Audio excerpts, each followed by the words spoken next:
আসসালামু আলাইকুম এভরিওয়ান, সবাই কেমন আছেন? আশা করি ভালো আছেন। কেকটি ভ্যানিলা ফ্লেভারের 1 পাউন্ডের। আজকে আলাদা আর কোনো গল্প করব না।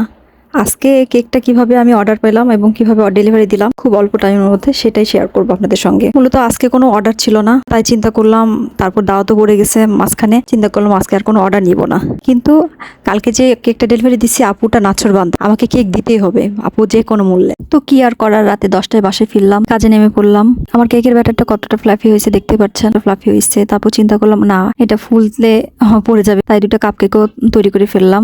মাশাআল্লাহ, আমার 2 ডিমের কেক অনেক সুন্দর হয়েছে। 2 ঘন্টার মধ্যে আমি কেকটা রেডি করে ফেলছি। 10:30 থেকে 12:30 পর্যন্ত দেখতে পাচ্ছেন স্ট্যান্ডের উপর কেকগুলো রেখে ঠান্ডা করে নিছি। ভয় পাচ্ছিলাম ক্রিমগুলো দেওয়ার সাথে সাথে ক্রিমগুলো মেল্ট হয়ে যায় নাকি। যাক, আলহামদুলিল্লাহ কোনো সমস্যা হয়নি। আপু নির্দিষ্ট কোনো ডিজাইন দেয়নি, তাই নিজের মতো করে ফেললাম। আবার খুব সামান্য একটু সবুজ কালার মিশিয়ে এই কালারটা নিয়ে আসছি। খুব বেশি কালার ইউজ করা কেকের ক্রিমে আমার একদমই পছন্দ নয়, তাই যখন কেউ আমাকে নিজের মতো করে দিতে বলে, কালারটা খুব কম ইউজ করার চেষ্টা করি। এখন সব থেকে পছন্দের কাজ আমার নজেলের কাজ।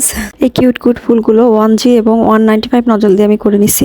দেখার সৌন্দর্যের জন্য আমি কিছু সুগার বল ইউজ করছি, গোল্ডেন কালার। কেক আমার মোটামুটি রেডি। একটি দেখতে কেমন হয়েছে অবশ্যই আমাকে জানাবেন।